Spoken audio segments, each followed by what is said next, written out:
au-delà de la musique, sont des humains. Parce que je tiens à vous signaler, les enfants de JB Mpiana sont des warriors. Les enfants de JB Mpiana sont des warriors. Aujourd'hui, JB Mpiana, c'est le grand frère de Fally Ipupa. Ceux qui JB a eu problème, Fally est obligé de représenter parce que c'est condoléances naïe. Fally représenter condoléances, c'est pas JB.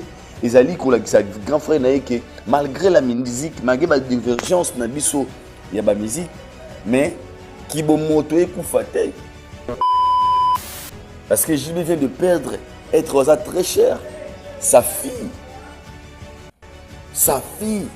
Aza mwana na ye. Ah, oza likambo ya clanté, aza likambo ya musique te, aza likambo ya kibo moto. Il fallait pour pas aimer qu'il est, il était obligé de représenter ma condoléance na ye. Et il a fait ça instantanément. On voit même dans un concert où les enfants de JB se déplacent pour venir soutenir Fally. Quand on a un concert à Fally, pourquoi? Donc on a tonton na bango, il a serre na bango. Alors l'artiste humanisme a présenté ma condoléance na ye. Et tout le monde congolais le croise à la sentiment. Il y a certaines personnes, ah, Matabi Wenissa, aux autres actualités, aux autres Boubou. Non, JB c'est le grand frère de Fally Ipupa. Et Fally l'a toujours dit. Et il y a un Moscou, il y a un JB n'a Fally thérapie. Au monde, et l'autre côté.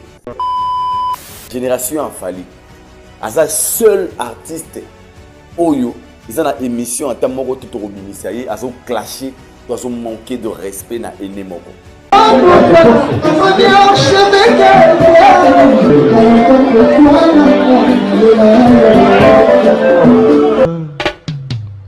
Haïdor Bokwala, le Brésilien Djile Kouyaté.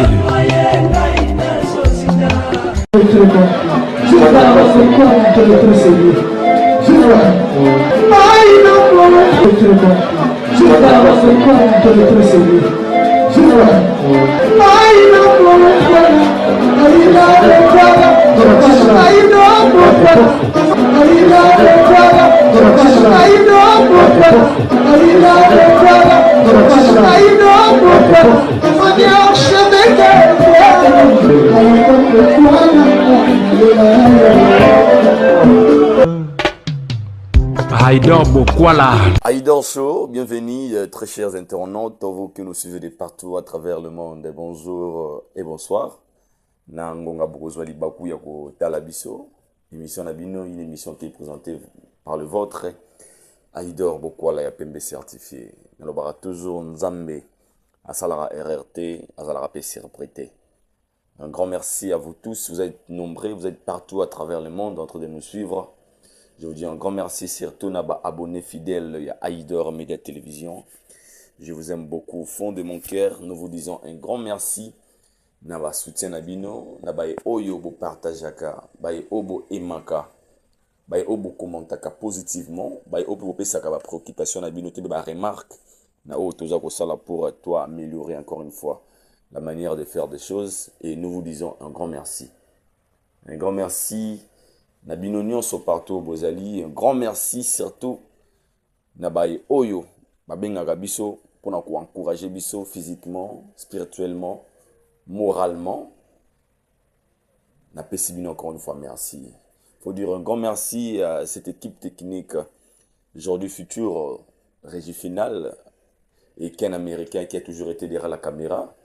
C'est grâce à eux que ça fonctionné bien à Haïdor de la télévision. Nous vous disons vraiment merci. Et merci surtout Nabaye Oyo.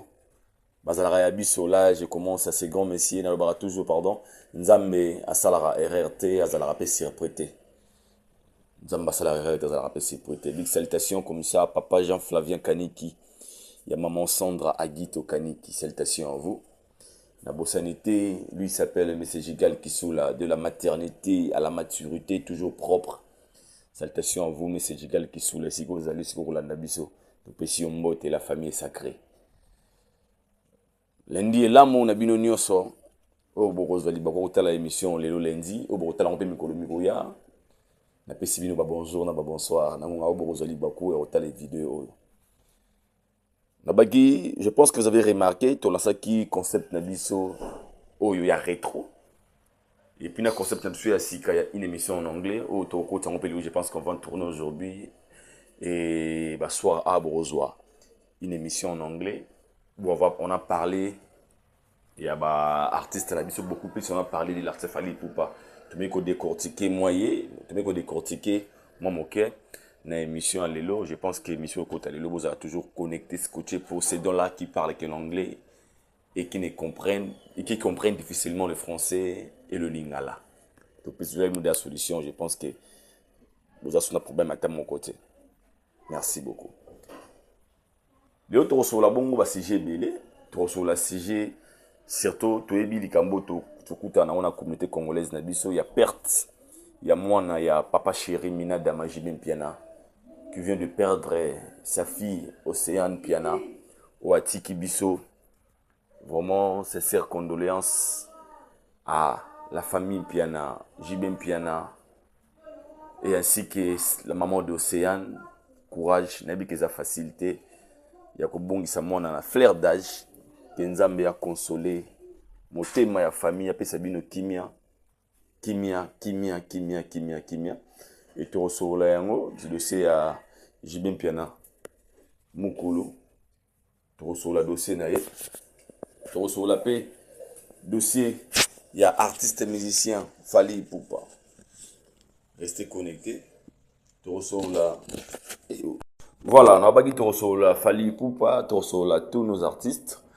Il y a un concept, un concept c'est un rétro parce que nous allons vraiment retourner vers les archives. Parce que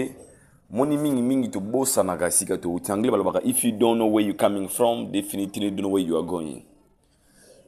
D'abord, je présente on appelle ça ce condoléance de la famille Piana Mobimba.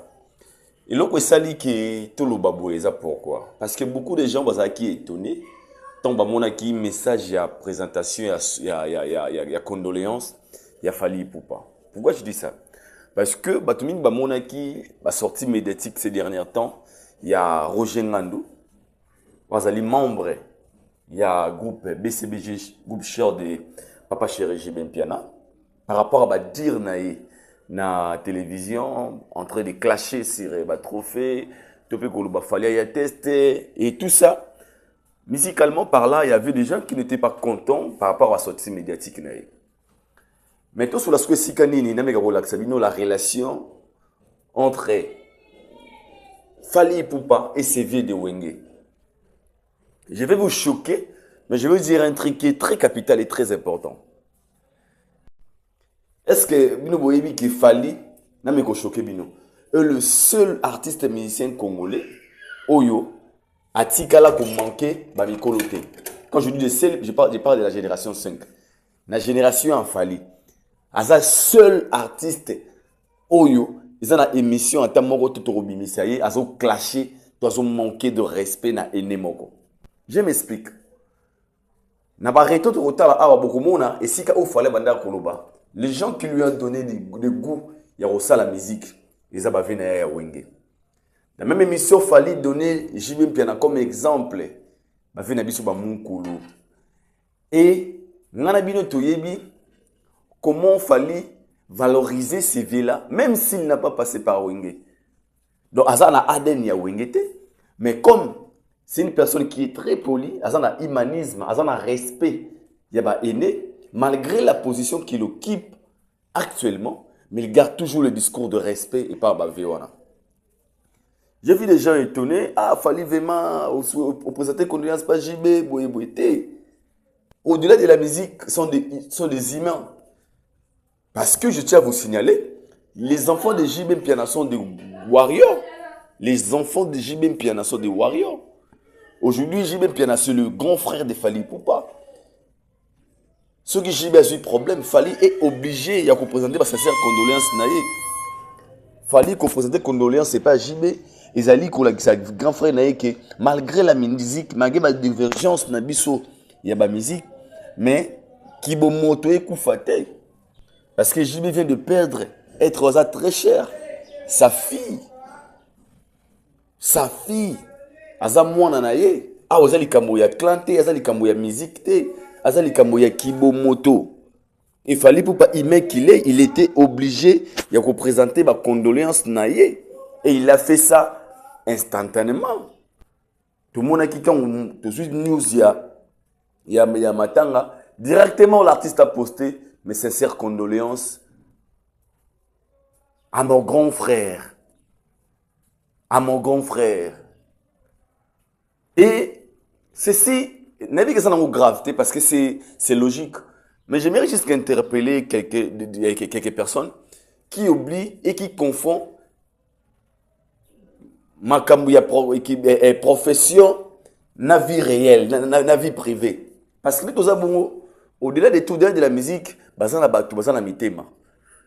Je dis, Fally pleure pas seulement avec JB Piana. Fally pleure aussi avec Bana JB parce que Bana JB, bazabano balinga Fally Makas. On voit même dans des concerts où les enfants de JB se déplacent pour venir soutenir Fally, quand on a un concert à Fally Poupa. Donc, on a tonton na bango. Il va couper serre na bango.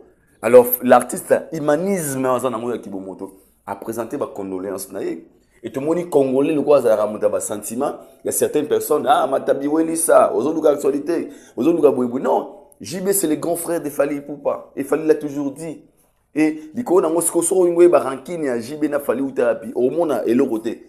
Il y a rien d'entre eux entre ces deux artistes. Ba wela et l'autre côté. Izagaga les gens qui entourent les artistes. Les arabes batumsu ba sepotaka ba gloire ya baningate la gloire mninge matia ki papa chéri tellement songi papa chéri boy mais na vrai sens de na vraie vie boy ba ça na rancune et moi je dis un grand merci na Fally pour la geste ces gestes ça compte tout le monde va te belé ba sali ba message pe à tout le monde na ba réseaux sociaux ve quadra koraman yo pena muninga kufeli boy non. Moutona un comportement naïe. Le vieux avait dit ça dans une émission chez Bosso la politique. Abi n'a représenté ma condoléance parce que ngana moutona to kanaraté. Et on n'est pas obligé à comme monter malheureux la monter ma Fally, le monter ma bateau mususu. Non. Il a les droits. Ngal bateau chou dans un problème, bateau bayaka ko consoler moto. Et ça bateau baye baga qui et koko comme il a épé lobby. Parce que mille était là partout. Aujourd'hui, j'ai même piano. Le bureau aux amoutons, le bureau aux amoutons. Alors, côté où on a un peu sensible, c'est le modali, moi, humanisme. Tout est nirabat, nous sommes à rigueur. Oh, il y a un monde qui a représenté, j'ai mis condoléances, pas de problème. Il fallait le faire. Et les colons n'ont pas très loin. Aujourd'hui, vu les temps, pour mieux comprendre qui est Fally Poupa. À l'époque, les gens ne comprenaient pas vraiment comment comportement Fally Poupa. Parce qu'il fallait aller un peu clos, un peu enfermé en fait. Ce colonise qui est un peu close.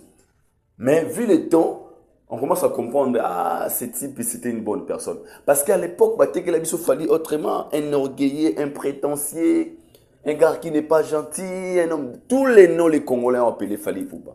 Mais après le temps, tu as découvert ce qu'il il est le contraire, il sait que les gens vont te Jomo Bobaka Sazara Ogeye, mais malgré le succès qu'il a, malgré les levels qu'il a, il se fait humble. Tout le monde a dit rancune, ils ont entre Fally et Ferry. Quand je dis rancune, parce qu'ils ont un ami qui n'a pas de donc Fally c'est l'adversaire de Ferry. Mais pas Wario, Ferry n'est pas l'adversaire de Fally Poupa. Musicalement, il faut que les artistes musiciens. Quand Ferry avait perdu son frère, les gens ne s'attendaient pas que l'artiste soit le roi Salaki. À qui la story n'a commis, sincère condoléances et courage à toi, Hervé. Hervé. Tout le monde a battu Tomboka. Parce que pour eux, il ne fallait pas faire Hervé. Il fallait faire Regola. Alors, ce que les gens ont oublié, mais j'ai un nom. Il fallait quand il avait appelé Hervé pour dire quoi? Au-delà de la musique, c'est un frère dont je le connais personnellement. Son nom, c'est ça. Et ces gestes, au lieu de signe, il y a amour, mais tout le monde qui crée polémique. Ah, comment représenter ma condoléance? Tout le monde a une condoléance. Mais ça, là, pour dire quoi? Une grandeur d'esprit. Et ces messieurs dans la grandeur d'esprit sont très élevés. Et ils nous éduquent matin, midi, soir. Il nous dit, malgré ce que vous pensez de moi, au-delà de tout, je suis un être humain. Et qui moto, ça qui moto. La musique et sa musique. Je peux vous gagner de la musique. Pour nous bête la musique. Il leur frappe sérieusement. Sérieusement. Nous allons moi c'est naïf. Mais tant qu'il y a qui moto, alors non, ah ouais, ça c'est l'humanisme. Ça c'est l'humanisme. Je dois comprendre que comme il comme la peine à lobby. Il a toujours été là présent. Sur les gestes alloués. Pour tout le monde, il a comme un succès, comme un arrogant, comme un succès, comme un prétentieux, comme un succès, comme un bossa de Mokili. Mais lui, au-delà de tout, malgré le level qu'il a, malgré le level qu'il a, mais à outil que la gare humble, outil que la gare simple. Mingi ba oktuna, balobi fallait comme président, GB, PNA, non. Il a écrit mon grand frère. Une personne qui reconnaît, à reconnaître que c'est un petit frère d'un grand frère. C'est ça qui compte. Comment les gens pas chez moi, il fallait comme leader, papa chéri, fallait comme au président. Papa. Non, il n'est pas son président. Désolé. C'est son grand frère. Et puis quand il dit son grand frère, en fait, mon temps commis, à quoi on m'appelle condoléances par JB Piana. Non, à commis mon grand frère. Ça signe un respect, nous les Bantous. Mon colo à mon colo. Peu importe le niveau. Mon colo à mon colo. Et des fois, il y a des choses qu'il ne faut pas mettre des polémiques à déballe. Tout ce qui est moana. Nalobi awa, atali maramba musique ité, na sali geste wana parce que oh papa chez côté nango, ezali kamwe koko la moto na se moi oyo. Eza ma musique ité ça qui bon moto. Vraiment moi encore une fois, je suis de cœur avec papa chéri. Oh comme papa chéri, eza facilité de perdre des artistes, ta fille. Na habité ici quand ça la minute, na yebi de quoi je parle, perdre des gens chers, des êtres chers. Ils ont facilité parce que ces gars allaient être cher à papa chéri. C'était son petit frère. Zulema, Toyebi, à combien à point d'orchestre. Et sa fille, ça fait trop mal. Et au lieu de baser dans des bêtises, au moins, tout le monde n'a pas ordre. Il fallait que toujours ils ont une leçon pour dire à ces gens-là. Attends, vous connaissez vous avez un esprit, c'est fallait qu'il donc fallait avoir un esprit que les canaux wenge. Et ça va être état d'esprit. Soit un esprit faible au gros ça maramote. Ah, vous avez un bouddha qui a tout. Il y a tel habité. Ça c'est pas de la musique, ça c'est vous qui bon moto. Et courage à toi chérie et merci pour la geste à Fali. Je vais vous laisser.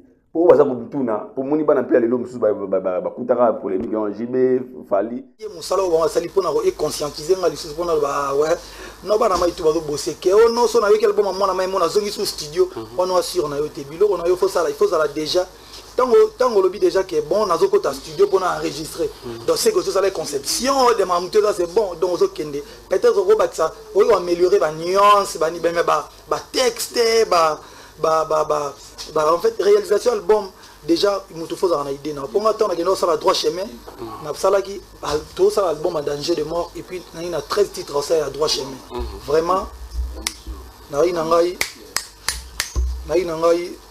posé na yebi que non l'album nanga na ça qui boyelo on a tongi déjà ndaku architecte a s'appelé au plan donc vraiment déjà au changer c'est déjà ba maçon ba commis déjà au ça là donc voilà quoi.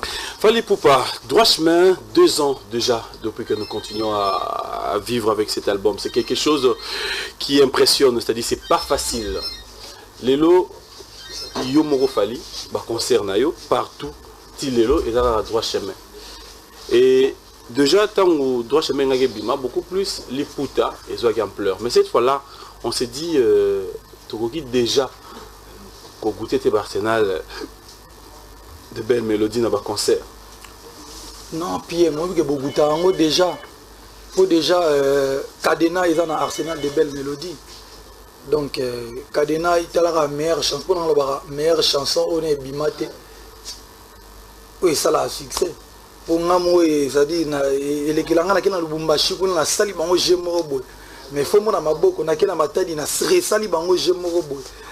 Donc déjà bah on sali ça na sali moi je na sali wa nati bah nalobi a ngai omoi bato mosusu nakendaki bapesanga message pas confrère na omona Lubumbashi oh non vraiment fali toyambaki baartiste mosusu bayaki awa babi non fali azosala succès kala album moko so pena album na mibale esali succès nga na tiki musique nalobi comment moto akoloba pena mamba bongo na bino ngai nalingi baartiste baza ebele na Congo nazana te mpona tikisa bato musique po soki album nange esali bien aotika musique bafanatique na ye baosepela te donc nalobi Cadena déjà est un album ango mais moto ava aloba biloko ya bongo faut réfléchir po Cadena déjà yo mozomona pire donc voilà quoi donc mpona koloba ke bato bazwaka déjà moi image à peu près album ndenge ozala po Cadena eza na Arsenal. Alors parlons maintenant de l'album.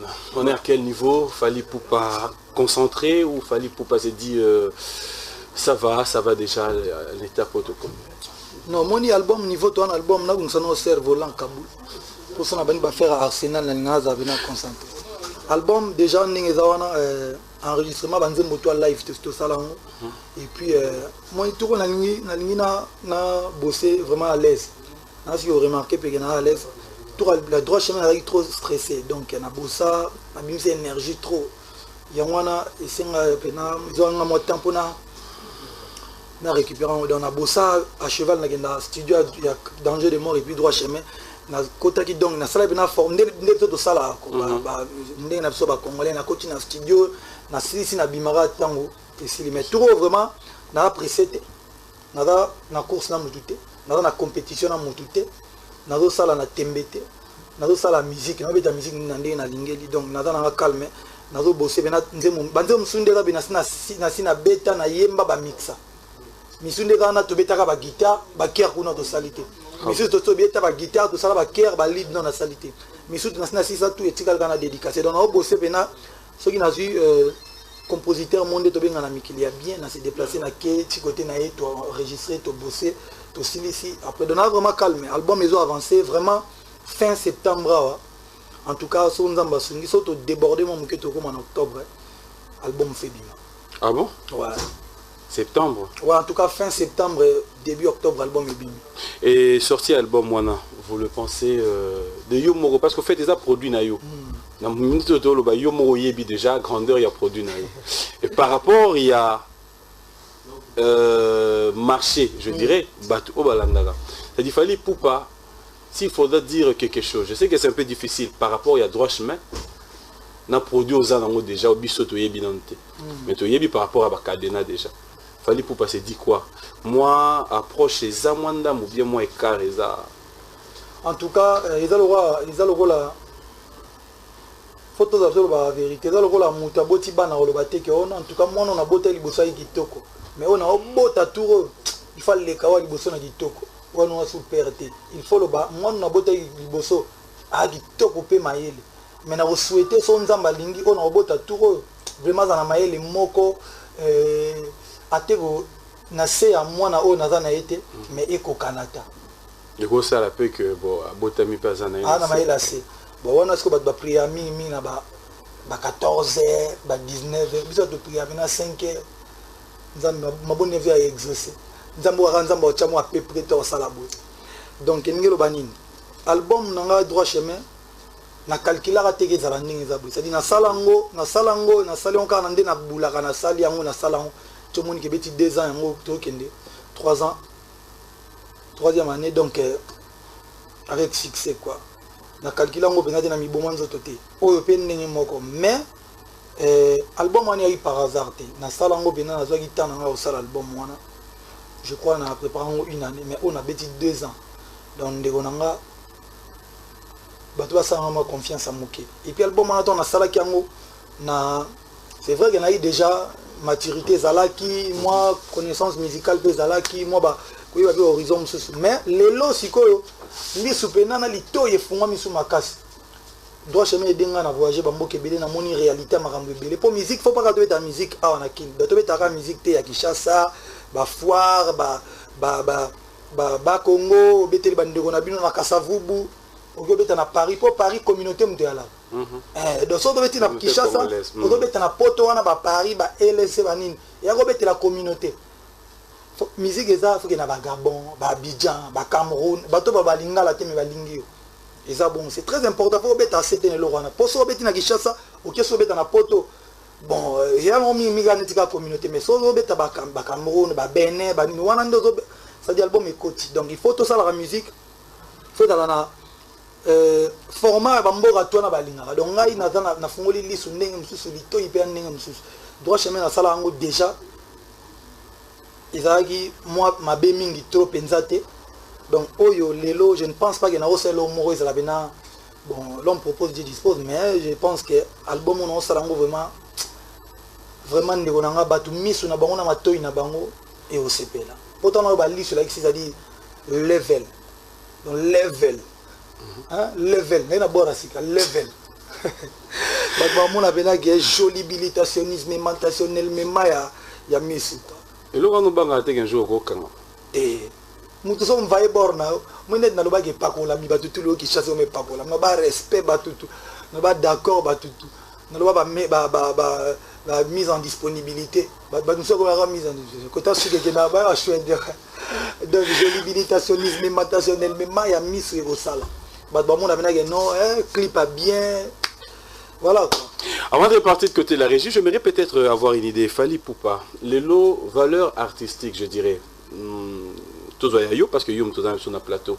Oyo, ozana on a mboka na biso na tango salara libanda. Tu te dis un peu satisfait et que artiste musicien na mboka na biso vous aurez bien valeur oyo revenir na bino? Non non non, ba tcha so valeur wana te. Vous êtes direct hein la réponse. Te mais pour en tout cas ba vie na nga tu artiste musicien national landa ba vie belé ba lekana ba télévision ba se penya pour na makambo. Déjà na mboka na biso ba respecter biso. Ouais mais valeur mo be apesa biso na étranger zawa. Te déjà biso awa. Obi ke artiste c'est surtout comme à aéroport awa tu as droit à salon té. Obi so bokiti na avion salon mo wana ba koma VIP bon. Na ebité VIP a elaxini. C'est-à-dire na ebité biso tu as droit na déjà té et puis na ba yebi openza tout moni soki nga exemple na bes exemple mo keso na kenda Abidjan trop na uti ba Cameroun awa na Cameroun na Abidjan Bayamba nga ina confrère non atilo collé et pas première dame ya Abidjan. Na beta nga pata jean normal. Na beta nkosa na nga mobi na basket na ba chibambalu na tilo collé kuta arabe na ba claquette ma papa penza. To kota pomère wana tanga nga yambanga ebike John azo yambara ministre te. Ada chanteur. Do alinga mona nga bena na ndenge image ya mona nga. Et so lati solati veste et cravate au fait de se déguiser dans ndenge na hôtel mais eloko wana me wana anga mona amona ngosute amona comme on dit trop serré va changer ya motomba ta protocole ne baya babino me wana linga mona ndenge azala kasa di mbati kwe ya bongo normal to uti ya mabiso na président Bagbo na Côte d'Ivoire toujours ba mabiso sona ba drogue ba Rigobert Song muna mtaki na ndenge ne drogue ba ya bena ba basket wana il faut que les footballeurs qui ne l'ont t-shirt, jean et quoi normal. On a bien décolleté dans les jeans, kota, batia, robe normal. Pour au moins, mon âme dans la musala naï. Mon âme dans la musala naï. Mais une fois na katsa na bon na ningo tanga bina ba komote po ba nzo traverser na katsa na aéroport moi ya pembe ni ka entre aéroport na biso na ya en face obi ketna bina na jomo ya zanga bi non ay la pour ba VIP na bi VIP fait un ding. Oh non, vous les chanteurs là, les musiciens pas ici. Ah! Tout à l'heure, on a les Jeux Olympiques. Yo mozo les Jeux Olympiques. Sauf à l'obagi yo bandouli c'est vrai que les Jeux Olympiques. On a que biso artistes et musiciens Congo. Donc on a des bella au Saranate. Ya on prend le bureau que Valère na biso bena awa. Pour nous demander ça en aéroport, bah c'est comme ça papier moi belé bah autorisation de sortie, bah autorisation de se produire à l'étranger, bilo mot compliqué. Bah et que nos artistes et musiciens congolais ça l'appelle le kumu yamboka. Donc pour nous bah ça moi à peu près bah Jomora boy. Na aéroport déjà on a pris un exemple, sauf qui t'a déjà il y a un salon moana. Na autre bah on dernièrement na hôtel Bumbashato qui t'a fait nanga pe siko bon. Oui, bikarati, tu as besoin de m'envoyer tes temps, c'est l'essentiel. On est au côté, va contrôler le passeport, on est dans la route même. Ah, aujourd'hui, il aéroport, il fallait passeport. Mais bon, il fait très bien son boulot. mais na ba Abidjan au monde so kitika bo senti bena cortège ba nini donc passeport obima passeport na ya yona ya ba chibambalo na ya ba tuli batiko sala ngwela na bino hôtel bazo valoriser bino ezaka bongo te ezaka même na uto kende dernièrement balo baka opoto na Afrique non et ça la m'a rappelé même na ba mikili wana so bokiti donc voilà quoi donc biso na mboka na biso to aka ba jomo boy quoi. Voilà, Fally Ipupa, dit Cap la merveille. Nous allons repartir de côté de la régie, fidèles téléspectateurs. On va prendre cet élément, on regarde. Ça, c'est donc une production de Fally Ipupa, dit Cap la merveille. On regarde aussi. Bazo ya ba concert na yo.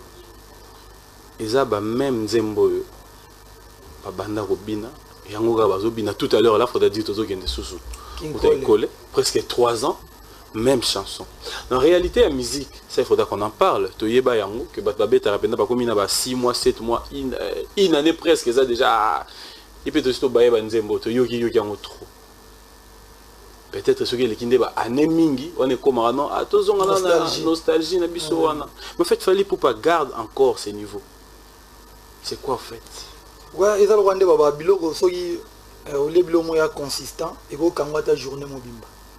Donc il a un album toko taka toko ti studio mbang po tata moi na bino moi fournir moi bala c'est l'album il faut attendre yo surtout que ça l'album pour na motuté que ça lango pe pour na presser TKS ou ndeni non il faut attendre yo ya ko ça vraiment album na yo moninga so ina lande ba concert ba tumsu juste après temps à droit chez ça une année ba donner ça non bimi album tala kaka yo zone non na o ça la concurrence na motuté na bimisa album nanga nazwa temps na ngai et puis banzembo batu kutu ti lelo batu mususu na bazo déclarer non ko bimisa na nous te zela na nous zela penda tati ba décembre comme donc il a dit que album ngai encore une fois merci à trop ndenge votre presse vous reconnaître ngo que beaucoup famille souhaité beaucoup fa pe matoité makambo zo salama oyo bon peut-être salama ka tamsono to bota mathématique banda biso to ngana botama na sala rap musique yango près de 10 ans professionnel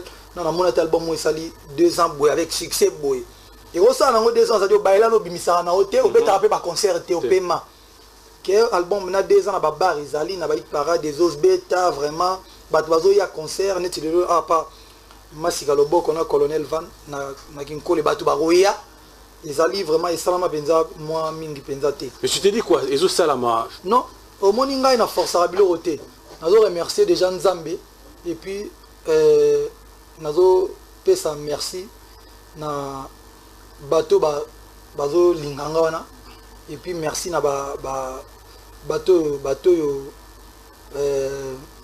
oyo ba kotisa ki yango na matoyi ya bato ça les promotions ça de la presse ko banano awa na Congo web ya vina nga Shabani record donc zali ndena ba télé za télé nanga donc Congo web il y a un Shabani record Shabani partenaire il y a F victime donc vraiment donc minga lobiate de ça dit merci à toi Nzambe et puis na batulora ba vie Shabani ba vie na ba Gilbert Biladi presse mobimba dans ça dit notamment yo Papi Mboma et puis na talent na zo louer talent Nzamba pesa ngai ko ba sepela nango donc na zo forcer te quoi ba tumsu suba boulego te go so ndinité. Donc, ils ont un naturel. Mais Fally, c'est que vous arrivez aujourd'hui à tourner, à contrôler à New York, partout vous arrivez à passer.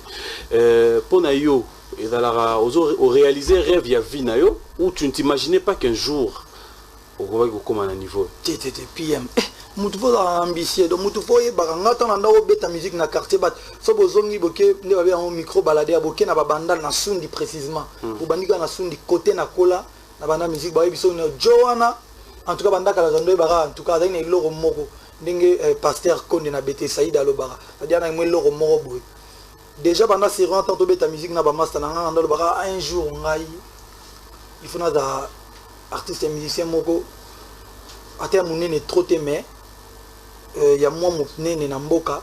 Et puis il faut na kenda mikili na beta musique vraiment. En fait nga ndé tondo bien au kala ba master na monde parallèle. Ngalo ba non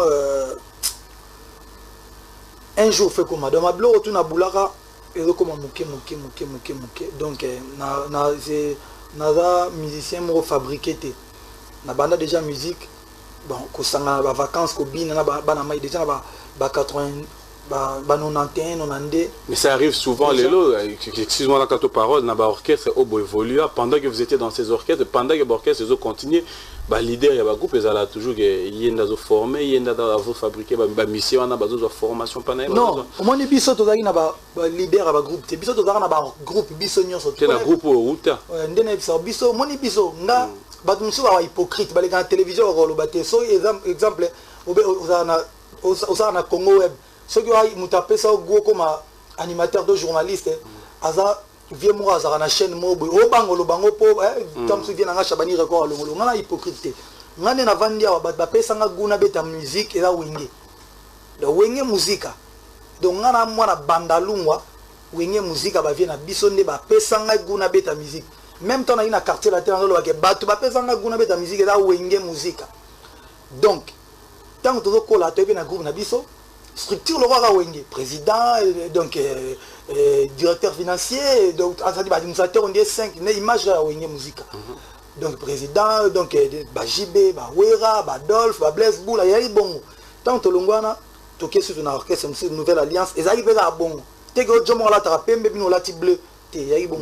Tant que l'on a tourné à Tala Latin, et ça arrive à bon. Parce que Tala Latin est un peu différent. Pourquoi? Pour fondateur avec chanteur. Il vient dans Faustin Diata. Il y a un fondateur et puis cofondateur vient dans Mosé Malanda Tika Bissolé qui a vieux Bigin, après vieux Bigin Mbote. Bango baza ba idéal jusqu'au guitariste. Le roi guitariste il peut me coller na biso, ba est-ce qu'on a besoin de jeunes pour na David Monso ba make-up. Hein?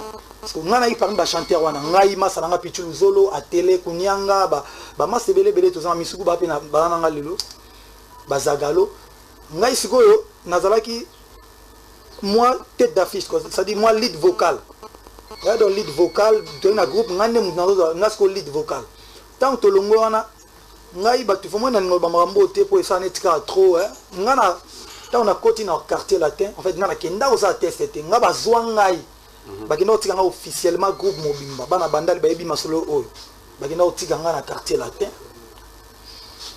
pour na kota quartier latin et ate na longa chez biso na tongo mo na ke ça tester te ba ya ozwa nga po na ndoleka déjà na tala la télévision tout ça la promotion yango tokei déjà c'est wana ta on a kenda tala quartier latin 3 jours mo na vana na Montfleury ta on a zonga na quartier so boke na bandal ba yebisa bino ba telemelanga me yo bo ma mouvement ozo ke le quartier latin pourquoi bo na bo il faut tika na kima quartier latin pendant une semaine na tika na tala latin to bandi pe o répéter zo on préparer deuxième album bat mambo na zo ba bandal ba yebi maintenant na lobango te deuxième fois vient na jata azi pression siko pas grand prêtre quadra et puis mais non petona chanteur bona il faut boya na ye vraiment ti ba yaso rozwanga ba singa non ndinge zaona vraiment tu es bi ko lingi orchestre no trop mais faut de tika ba ke no ti nga moyena quelque chose ali ba pakola ba vie après dia ba convaincre bon na ko ti mouvement to ke no tika bon ba masa baza lelo pichu luzolo ba témoin to za na bon na mouvement na kin kole so yo tu na bango to ke na Montfleury biso tout boye grand peu de quoi dans le mais petit aux lâche so boye ki no mouvement falo bisanga o kimi banini so nga na lo lukaga ba wana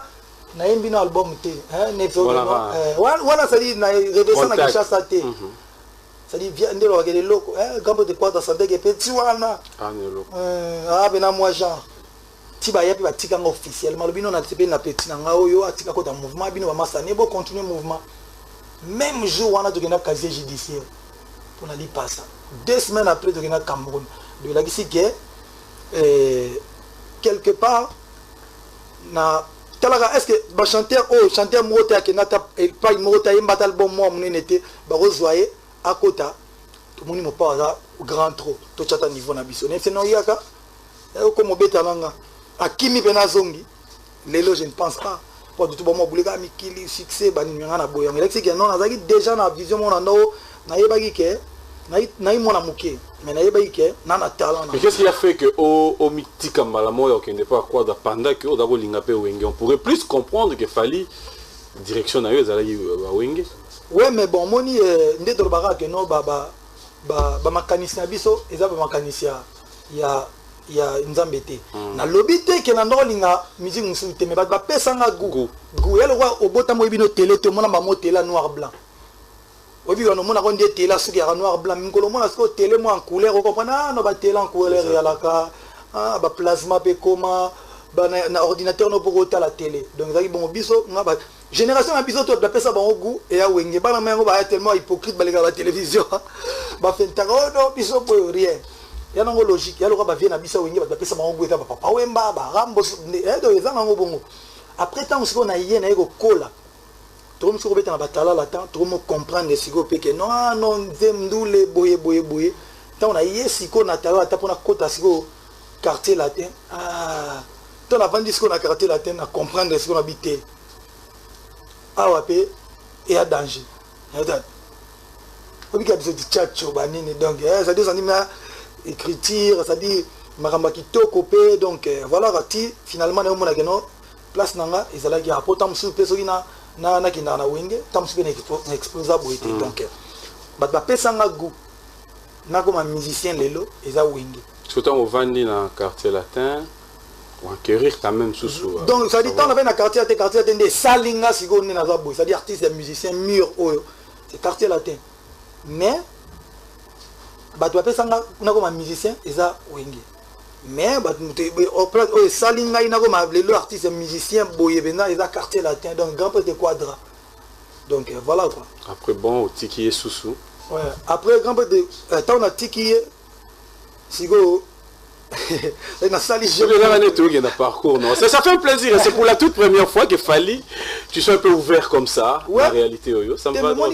il faut pas tout avoir hypocrite on comprend donc après il y a baton mingi baloba ngo sigo so alongwe no ngakutu na donc ngai sigo to na place de Sali moi j'aime donc quartier latin et salinga artiste et musicien oyo ça dit na apprendre et belé na quartier latin.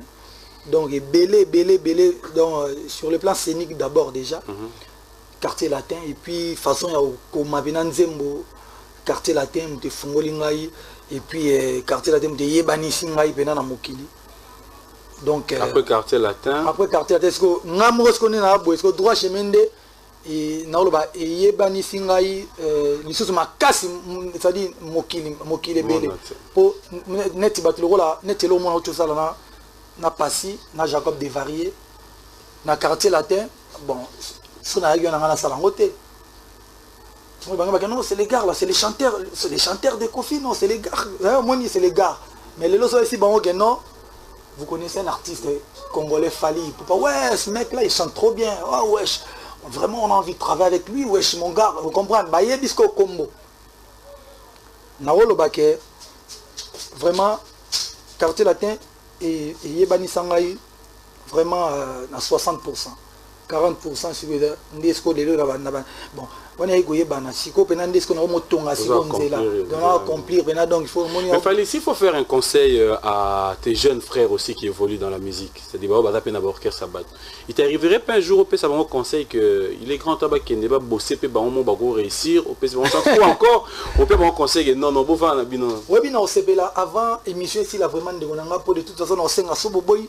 Non senga so papier boy na sengi permission papier Gilbert so de Gilbert boy na matika mbamo papier na Chabani record bocha na salagi moi rétrospective ya ba voko na nyo surtout na concert ya Matadi na Lubumbashi ça dit ba comprendre sika na bandi au moni ba musu ba ngala na plus de 50 solo vocaux avec succès na quartier latin donc banze mon amte ça dit alinga kakutute pak ba jini mote mezala tana etire baba bana bandi ben zalana mote mananga koleme ba il ba doza caméléon c'est-à-dire na sala ngo joana et belé ba fanatique ba osepela ça dit pour ba comprendre que na bandika yera wate na sala plus de 50 solo vocaux pena ya succès ba sepela nango et à l'élo tenga na beti plus de 8 ans na beti 8 ans na quartier latin na denzembo et puis avant quartier latin na beti na ba initiative ba nouvelle alliance ba tala latin.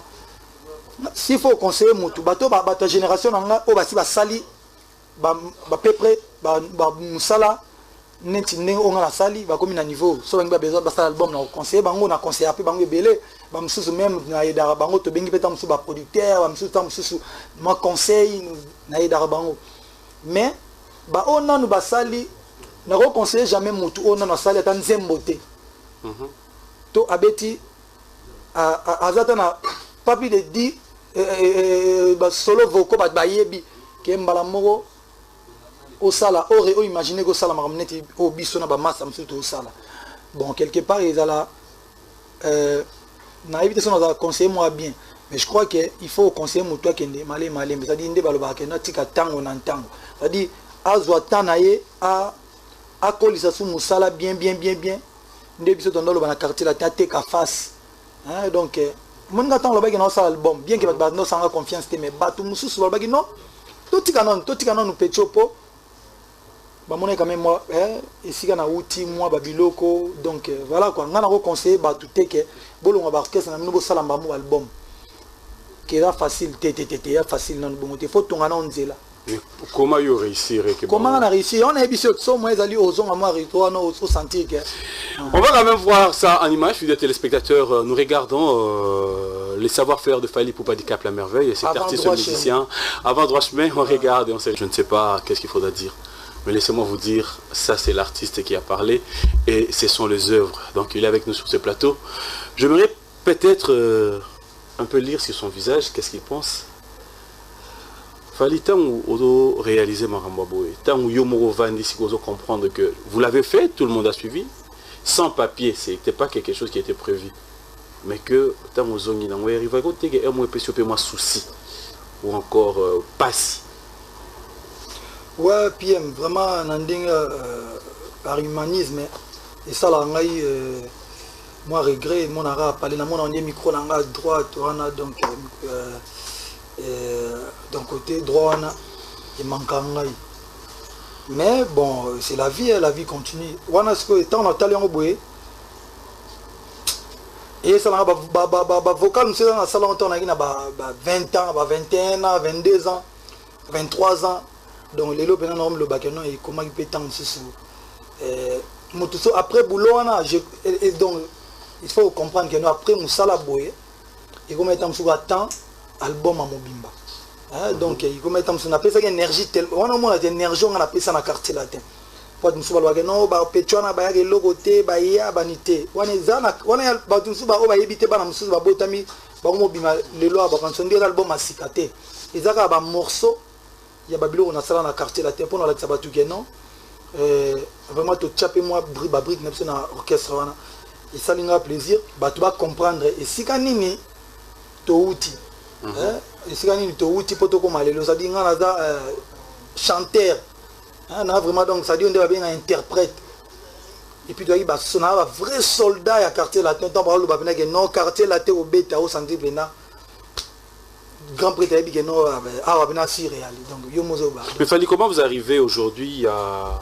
gérer succès na yo? Ça t'arrive des fois vendre yo moro hôtel pe ngo bimolobi na bimate ou encore au yebi goto qui est dans milieu tel ta façon de te comporter savoir vivre na yo et changer mon dame par rapport ya non moni na mutu na rolo baté que maintenant ko changer bon tant sous responsabilité na ba camarade ya sika ba kisama moi côté professionnel mais côté vie nangai nazaka na ba massa nanga tout devant bango ba chibambalo o ekiri ba tuku balo ba no ye azaka entouré na ba petit o ba comment dire club d'amis ba na ba voyage na ba massa nité ba nokwana ba massa nanga ça dit to bagara na bango ti na ça nous exemple ya lo ba 50 ba Jay-Z na radio New York de ça dit toujours la bande on a kaka bango mais sauf que ba massa sikapé ba ya tout ça la bien donc là il faut changer peut-être na la mutu tam soupe maramsi ali opia au kanda ou na sia kanda pour réagir mon ndinga morbe mais na sala effort na sala mutu ana kala quoi na sala mutu ana kala changer benza troté bon sauf que so net mutu mo yemo ya ki amoni que carré na biso eza invariable accueilli naé bon alors le bac peut changer mais normalement c'est tout ça bon donc voilà quoi. Tout à l'heure c'est King Kole, donc juste après cette émission on s'est retrouvé à King Kole. Mais en fait on s'est dit maintenant na King Kole, Ndoule, il y a Lelo et après King Kole, est-ce qu'il y aura d'autres productions? Il y a quoi? Ouais donc normalement tout à l'heure on a profité bien invité bah Serre le roi bah Linda Lelo, il y a Biak ba Amanda, ba Mamimbo, matadi petite sœur na biso quoi, lelo na Ginkole. Et puis ndeko na biso José Lusambo, ça dit chargé d'études, il y a bureau à gouverneur, il y a Mboka, ça dit vient na biso André Kimbuta. Moni tout à l'heure tout à concert, tout à Ginkole. Il y a on a 15h donc on est na daliaso na sisi mamu na bombardé donc 15h to bandi, 19h to kati po na poko ngana ozo tous avions tous kende. To beta le 23 festival mo na Gabon donc after Ginkole to na Gabon. Festival nous avons notre grand prix de Wycliffe Jean, Handicap la merveille, festival né avec non après Ginkole lelo donc le 23 toi on a scène moi mon né na Gabon ba festival ba Wycliffe ba te belé ba ozala et puis na Congo ba préféré ngai donc tout que nekuna donc voilà quoi programme ezara yangwana. À Ginkole, il y a des surprises. Non, surprise exacte. Ah, Ginkole on regarde, ça dit Tobi na un peu d'Oriengo, moi banzembo banini. De bêtis moi short na tout à l'aise donc voilà quoi. Fali pour Handicap la merveille et aussi s'il faudra peut-être pour donc si bato walinga moi rétrospective ba voko wana, pour ça la lelo na Ginkole. Ah bon? Pour pas comprendre que non.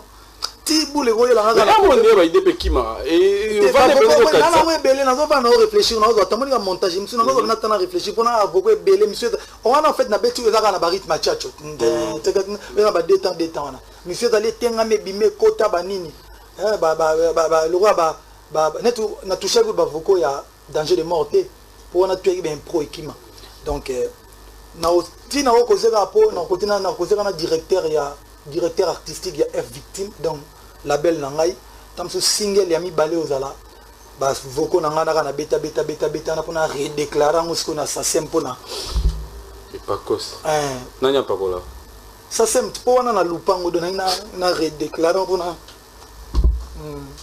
Fallait pour Handicap la merveille, c'était pour nous un grand plaisir de vous avoir aujourd'hui. Et là maintenant, on va vous laisser l'occasion de vous exprimer. C'est-à-dire, ceux qui ont un message au Rose, il y a Yomoko, et pas les téléspectateurs, ni au Sobazotalayo. Encore, il y avait quelque chose au Fallait trouver vraiment que bon. En tout cas, le robot, ça va, puis jusqu'à là, soutenir. Il y a un message, Fallait pour envers son public. Il y a Braza, il y a Kin, il y a Poto, il y a partout. Donc vraiment, on a mis on a remercié le public, au Basomba, Bena CD. Comme un disque d'or, mais on a rappelé Batouké.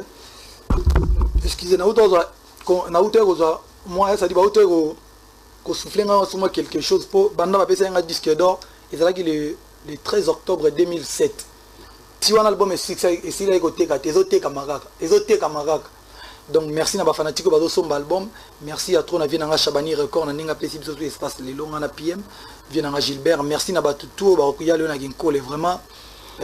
Tokutana to sepela et na pesi na profiter au beta ba joyeux fête d'anniversaire pas sœur na biso na ça dit na Congo en face Vivi Emeraude mbote à Trokuna et puis bon on a participé mbote na Père Condé et puis voilà quoi bon dimanche na Batutu tout le monde na Ginkole tout de suite awa et puis Batutu balinga ngai bo za la poser arsenal de belles mélodies Kalaté bima Kalaté teasing et c'est bima qui seconde na mataboué bon mon a ba affiche teasing et c'est maki ba affiche zobima et puis Mikolo to ba un autre level ça dit level et le reste on a level Ozara côté toujours na côté quoi hein côté ba gagnant pour côté kuno bigati et le wezat zéro.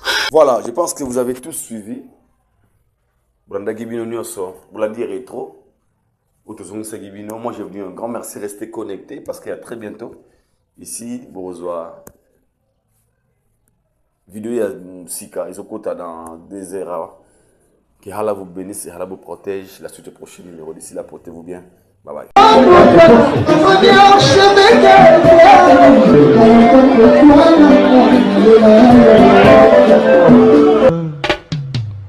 Haïdor Bokwala, le Brésilien Djile Kouyaté.